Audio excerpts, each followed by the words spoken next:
আসসালামু আলাইকুম। আলহামদুলিল্লাহ, আমরা এই মুহূর্তে আছি রাজধানী ঢাকার সোহরাওয়ার্দী উদ্যানে, যেখানে আগামীকাল শনিবার 19শে জুলাই বাংলাদেশ জামাতে ইসলামীর জাতীয় মহাসমাবেশ অনুষ্ঠিত হবে।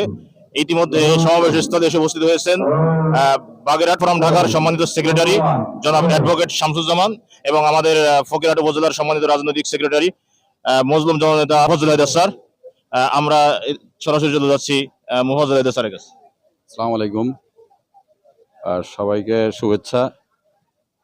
বাংলাদেশ জামাত ইসলামীর সমাবেশ আগামীকাল দুপুর 2টায় শুরু হওয়ার কথা, কিন্তু যেহেতু এই সমাবেশ ঘিরে সারা দেশের মানুষের মধ্যে একটা ব্যাপক উৎসাহ উদ্দীপনা আছে, যে জন্য আমরা আগের দিনে এখানে চলে আসছি এবং এখানকার সার্বিক পরিস্থিতি দেখার জন্য।